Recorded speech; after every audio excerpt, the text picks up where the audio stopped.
trong tình trạngប្រធួនហ្នឹងជំរាលមកហ្នឹងបើដល់ត្រង់ឲ្យថា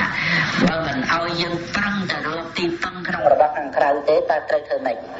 គឺឲ្យមានសិល5សិល5នេះជាសម្បត្តិក្រៃលែងណាទេជាអរិយទ្រព្យណា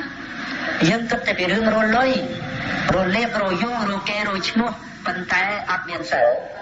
ទៅទេទៅខាងក្នុងទេហើយអត់ដឹងថាតើសិលនេះជាសម្បត្តិសំខាន់ពិសេសខ្លឹមសារនៃជីវិតយ៉ាងណាទេហើយញាតិញោមមានសិល5ហ្នឹងមិនមែនត្រឹមតែថាអូមានសិល5ហ្នឹងខ្ញុំខ្លាចបាបខ្លាចធ្លាក់នរក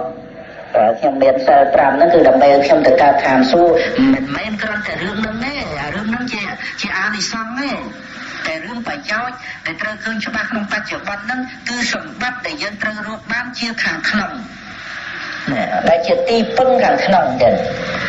ទីពឹងខាងក្នុងដូចយើងពឹងប្តីដូចយើងពឹងកូនដូចយើងពឹងទ្រព្យសម្បត្តិពឹងការងារអញ្ចឹងណាតែនេះជាទីពឹងខាងក្នុងចឹងហើយអត់មានបោកប្រាស់យើងទេអត់ទេព្រោះជាសិលនេះកូនល្អ10 20នាក់មិនស្មើនឹងសិល5ទេទៀតហើយបើញាតិញោមអត់មានសិលពឹងតែកូនហើយកូននឹងល្អធ្វើសិតតែដុកទ័រសិតស្ដាំជីញើធ្វើស្អីណាយដីក៏ដោយប៉ុន្តែអត់តិចតែត្រូវគ្រោះថ្នាក់ឡើងងាប់ទៅតិចតែអត់គិតម៉ែគិតឪអកតញ្ញូអីចឹងទៅវាចិត្តតែមានបញ្ហាតែបើជាមួយសិល5កូន5នាក់ហ្នឹងអត់បំភ្លេចញាតិញោមទេចាណាថែរក្សាចិត្តចិញ្ចឹមទឹកចិត្តញាតិញោមនឹងឯងមានចិត្តប្រព្រឹត្តទៅដោយភាពខ្សែមខ្សានទៅបានតាមរយៈនៃសិលហ្នឹងតែមិនមែនមានត្រឹមតែសិលទេមានការអប់រំទូមានចិត្តថែមពីលើសិល5ហ្នឹងទៅទៀតហ្នឹងត្រូវកាត់បន្ថយណាហ្នឹងយើងកាត់បន្ថយអំពីរបស់ខាងក្រៅដែលយើងប្រឹងប្រែងតឹងតែងទៅស្វែងរកនោះតែរួចទៅមានឧបោសថសិលទៀតញាតិញោមរក្សាឧបោសថសិលជាចំណែកមួយក្នុងការលះកាមគុណជារបស់ខាងក្រៅហ្នឹងអញ្ចឹងខែ4 ដងអីចឹងទៅឧបោសថសិលណាដល់ចឹងទៅវាបន្ថែមទីពឹងជាខាងក្នុងនេះតែហ្នឹងហើយទៀតដែលយើងត្រូវយល់បកលការពុទ្ធសាសនាគឺដើម្បីកាត់បន្ថយនៅទីពឹងជារបស់ខាងក្រៅ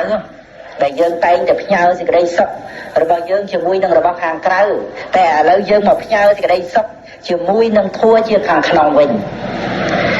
ណាយើងសាងសេចក្តីសុខក្នុងចិត្តរបស់ខ្លួនឯងក្នុងជីវិតខ្លួនឯងដោយការរក្សាសិលហ្នឹងសិលហ្នឹងជាឈ្មោះនៃសេចក្តីសុខហ្នឹងតែហ្មងព្រោះតើតែសុខហើយបានអាចកើតសិលបើចិត្តនឹងមិនសុខទេមិនអាចកើតសិលបានទេសុខហើយបានមិនទៅសម្លាប់គេណាសុខហើយបានមិនទៅលួចគេសុខហើយបានមិនទៅប្រព្រឹត្តខុសក្នុងកាមេហើយអាសុខនឹងឯងដែលជាពូជសុខក្នុងបច្ចុប្បន្ននឹងជាហេតុនៃសេចក្តីសុខជាពូជនៃសេចក្តីសុខក្នុងអនាគតយ៉ាងណាហ្នឹងមកពីសិលនឹងជាពូជសុខហើយបានមិននិយាយកុហកគេសុខហើយបានមិនបរិភោគទឹកស្រវឹងផ្សេងមិនចាំបាច់ទៅស្វែងរកសេចក្តីសុខពីរបស់ខាងក្រៅក្នុងកាមគុណផ្សេងសុខក្នុងឧបោសថសិលទៀត